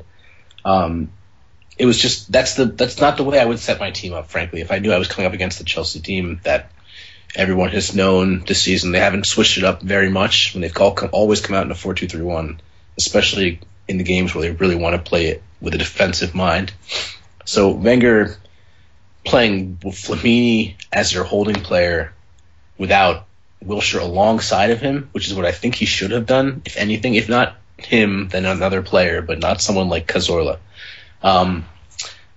What Oscar provides that Cazorla often did, but usually tends to do from a more wide area, which is why I was so surprised that he did it. He was in the middle, frankly. But what Oscar provides for Cesc and Matic is not just an outlet, but he'll get back and he'll play the positions next to them. He'll sit in front of the back four if he needs to for a second, and that freedom that Fabregas is allowed to drift into the space to go forward is exactly what created the goal for Hazard, or the penalty. Yeah. And yeah, on that goal, if you watch Flamini, Wilshere, Cazorla, the ball is only lost. I mean, everyone on the Arsenal team is behind the ball when Matic receives it. However, because of the elevated position of Ivanovic, Sanchez is all the way out in the wing, and he did just win the ball back from him, so in fairness, it wasn't like Sanchez was pulled out there the entire time. But at the point that he receives the ball, Sanchez is all the way out. Cazorla is, I guess, staggered middle on the back of where Welbeck is. And Cazorla, and Wilshere is in the worst possible position. I was amazed. Like, Wilshere is standing. He has to see Fabregas. Like, he has to have checked his shoulder. All professional players are taught to do that as often as possible. He has to have looked over his shoulder and seen him there. However, in the next second or two, Fabregas is just beyond him. There is no, there's no time for him to do anything about it because it's, the play is that quick. But so it's about, I'm talking about right by the 26th minute, right on the edge of this goal here. And what you see from Chelsea's shape is it's not just, that they know where the other players are. It's that they're keeping a very disciplined shape. However, and I know this is like tough to call when you're, just doing a replay or doing a rewatch of the game, but if you rewind the play a couple times and you watch the progression, there's a very clear understanding between the front four, or the front five, you can even call them. Once Ivanovic wins the ball off of Sanchez, Oscar's already breaking into the space forward because he sees Fabregas is taking an elevated position. As soon as Fabregas sees the ball won, he's moving into the space because both Wilshere and Cazorla are parallel, and it's literally a flat four. The back four is there and Flamini is now realizing how much space he's vacated, and he's trying to break back into the space to clog the middle. However, Fabregas is already drifting into said space, and Hazard is pinching in from the far. So this is about 25 minutes and 52 seconds here, and Matic plays the ball to Fabregas. This is 2 seconds later. He's already behind Cazorla, but he plays a square ball to Hazard, which further forces players, to open up. And this is when Diego Costa makes his amazing run. But so a player like Flamini right now should be looking to pick up a player. He shouldn't be looking to fill space. However, he jogs and looks for Fabregas, which essentially is creating a tighter area for Hazard to work in. But with the run of Costa, Mertesacker is pulled away, and it's really just the timing that is so excellent. But if you're watching on the Arsenal counters, which was I have to say they were impressive. The one where Wilshere almost scored immediately following our goal.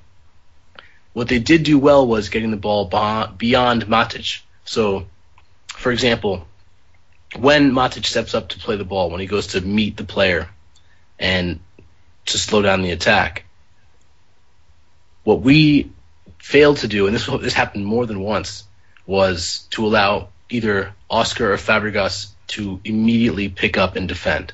Matic is usually our best screen. He usually wins those balls. But if he doesn't, I've seen a huge amount of space between him and the back four because Fabregas and Oscar have assumed he would just, win that ball.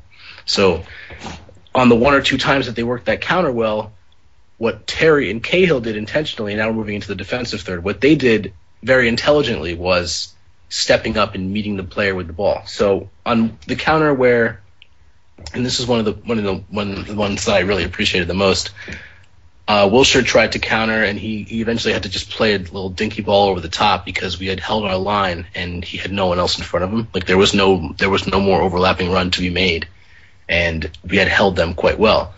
And Ivanovic, who took a little flack for this in the Manchester City game for not picking up on the run of Lampard, he did a very good job of tracking Sanchez the entire way, who had gone outside and inside and then back out again. But once our players pinched in and forced them to recycle their runs, there was nowhere for the ball to go, so Wilshere just played one over the top.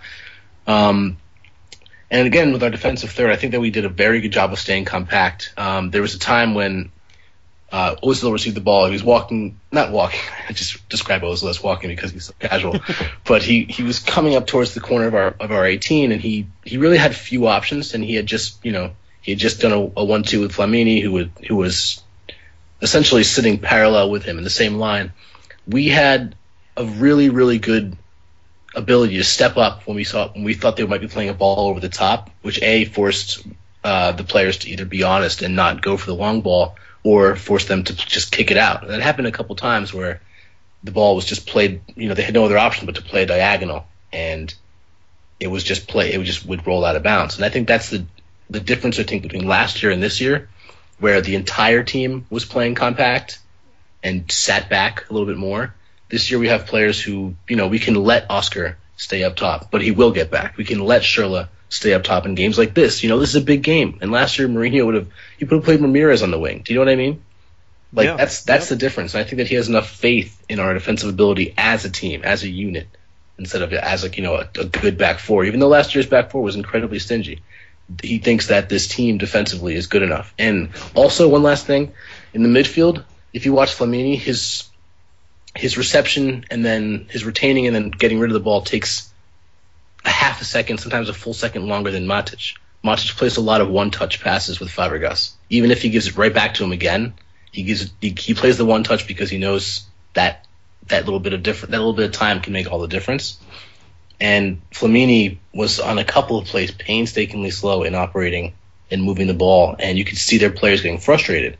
And that's the difference. Like Matic is very deliberate in what he does. He's not a very overly technical player, but he has the skill to play a smooth, quick game, and that's I guess that's some of what he may have learned at Benfica. But he has that ability to control games from the midfield, not because of his size, but that it does help, but also because of his ability to just handle it. And I think that's just an amazing thing. I think it's something that I can't believe Arsenal would pass on that. But if that's what the story I read is correct, then he did have the option. He did have a chance to look at Matic, and I guess he didn't go for it. But the final thing here is for the front third in comparison. I think that they have a very, very good strike force. I think that Wilshere backing up Welbeck, who has alongside of him Sanchez and Oxlade-Chamberlain, with Ozil in the area behind with Wilshere, I think that would be the most dangerous combination they could have. Then again, Ramsey's injured, so he might even be better as a better attacking option. But in this game alone, I think we did a good job of isolating their players. Welbeck, he wasn't anonymous, but he didn't have the kind of game that he could excel in. He wasn't getting the ability to play freely, and that could have been a product of Chelsea's physical play, but it also was I think the presence of Matic, when the ball goes out wide, he covers a whole lot of ground, and laterally, he moves very well laterally across the top of the box. And it's not like he's not really necessarily a Makalele, who I thought was a much better forward and back player, but he covers the left to right very well, which allows Fabregas to do a little bit less. And when, I don't know if you noticed, when we try to get our counters, Fabregas first checks upfield and then almost always receives the ball from Matic because they've just developed that kind of partnership. But back to Arsenal's front six, I think that they have the cohesion that they're developing now. Like, they're still a relatively new combination to get Welbeck, Oxlade-Chamberlain, and whoever you have on the wing. But Sanchez and Welbeck are going to play. Those are the players they went and spent for, and they're going to become the focus. So I think that being said, with players like, he's not necessarily a Costa Welbeck, but even Wenger compared him to him. He's young, he's getting formed right now, and he's saying that Costa's someone he should look up to. I thought that was actually a pretty honest and relatively un-Wenger comment as of this past year. But all in all, and this is just going to be a Chelsea fan's point of view, but I think we won the battle of the thirds, every single one. I don't think there was anywhere that we were out-defended or outworked on the offensive side of the ball. And I think as a team, we were generally better. So. Yeah. That was, that was a lot. I hope everyone caught that. Yeah, I hope everyone caught that. I'm sorry about that, but. No, it's no big deal at all. But, I would agree with that. Maybe if you break it down into fourths and, maybe include the technical area as the fourth, and, maybe you could say that Arsenal won that one, but I would agree, though. I think that we won every third. Just a few things to summarize what you said. Something that you do really well is covering, well, basically, what you just said. And something that I like to try to do is, sort of break down small battles in the thirds that, and then when you put them all together, it pretty much explains the war. And Oscar, I've never really looked at heat maps or anything, but I'd be interested to see him and Matic, and even Fabregas, where they get the ball on the field and where they are, because they go all over the place. Matic at times, he plays as a center back, there were times that game when Azpilicueta would get up the field and Matic would sort of hang back, and him, Terry, and Cahill would, sort of play a three in the back until Azpilicueta got back. And I think that Matic's size, it sort of allows him to do that. It really helps him. I think as far as fullbacks against wingers, I don't really have much Gibbs and Chambers. I thought they did pretty well to limit what Schürrle and Hazard could do on the wings. Once they cut inside, it was a totally different story. But Azpilicueta and Ivanovic, they were outstanding covering Sanchez and Ozil. Sanchez, I hope he was paying rent to Ivanovic, because Ivanovic, he had him in his back pocket all game long. It was phenomenal. And I've already said that that I thought that Sanchez played well. Even like I said, just drawing attention away. Ivanovic has done very well getting up the field this game, or not this game, but this season. Yeah. And that was something he couldn't do because he was covering Sanchez 95% of the game. Yeah, I was impressed with Sanchez. Yeah, he couldn't get up the field because Sanchez was always that threat on the left side, and Ivanovic, he couldn't afford to get out of position. And as far as Ozil, we pretty much discussed that one. Azpilicueta, that'll go on an instructional DVD one day of how to cover your wingers. That was another textbook performance by Azpilicueta. Yeah, I'm getting more and more impressed with him. He's so consistent. It's hard to get. It's tough to decide who's been more consistent this year between him and Fabregas. I don't really think either one of them have played a bad game for us this year. No, I totally agree. I think that's one of the best things about him is that he's committed to defending. He's I'm talking about Aspilicueta. He's so committed to defending that he's on sometimes. I sometimes wish he would make that run, the overlapping run around Hazard more often. But I do like knowing that, whenever there's a break, he seems to just be there. He knows where to be on defense, and he's working his attacking game into it. And I think that's one of the reasons he's keeping Felipe Luis out of the team. Yeah. Yep. And it is really unfortunate that, Luis is he's just kind of getting the short end of the stick here. He better hope that then again, he'll get time. He'll get the time in the Champions League, he'll get the time in the Cups. Exactly. And I think Mourinho knows that, just with the way going down the stretch, I think that Luis will be a vital part to this team. If we advance in all of our competitions the way that we should go, I think that Luis is going to play a key role just because I think that Ivanovic is going to get some time at center back. Oh, yeah. And I think we could see Ivanovic, Aspilicueta, and Luis on the pitch at the same time. Probably not anytime soon, but, in the second half of the season. And like you alluded to about with Wenger going out and spending money for Sanchez and Welbeck, it's the same situation here. Mourinho wasn't going to go out and buy Luis just so he could have him. Exactly. He knows how he's going to do it. He knows what he's going to do with them and everything. And then just to sort of summarize up the thirds here, a lot of people, I don't want to say people, but I've seen people say that Costa was almost invisible until the second half. That's kind of whatever.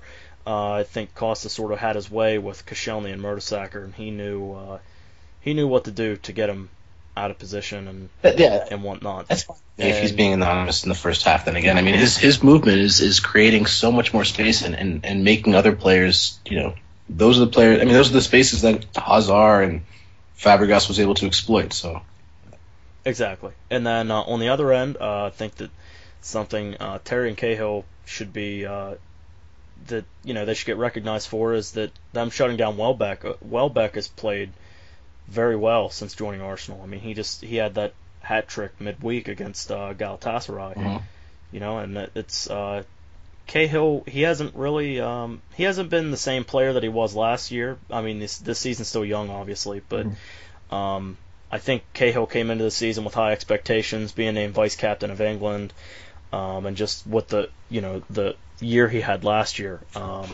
But I think this game, him and Terry did a very good job of shutting down Welbeck and frustrating him. And once Welbeck got the ball, he had no time to do anything.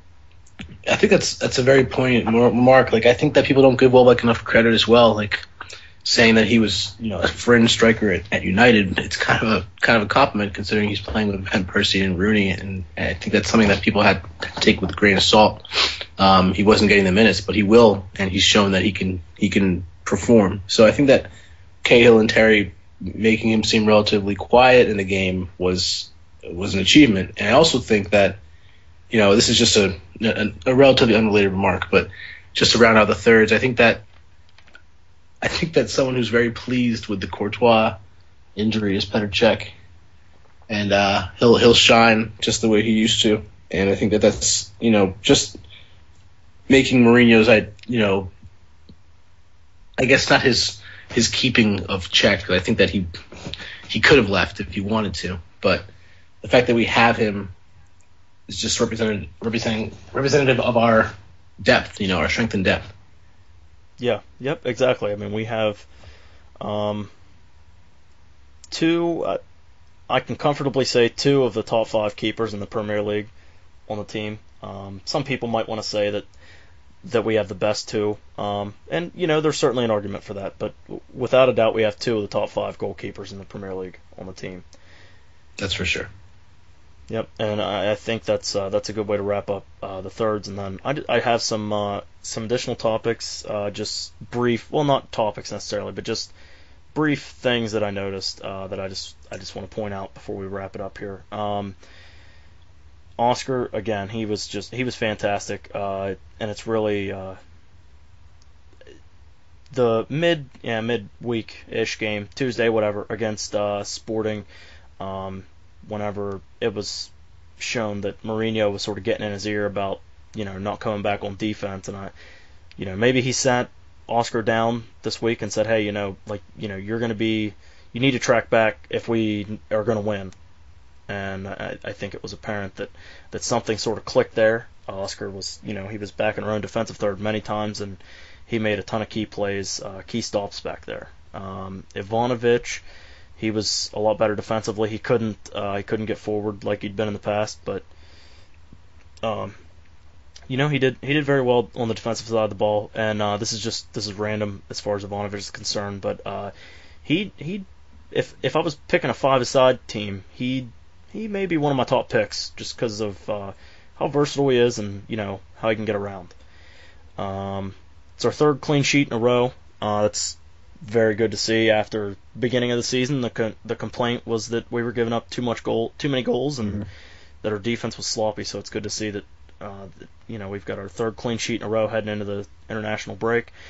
Johnny Obi Mikel, his role on this team is very apparent now, and it's good to see because a lot of fans complained about Mikel not being sold in the transfer window, and maybe Ramirez's injury has something to do with it, but at the same time, I think the only thing as certain as death and taxes is John Obi Mikel coming in with 20 minutes left to shut down a 1-0 game. Yeah.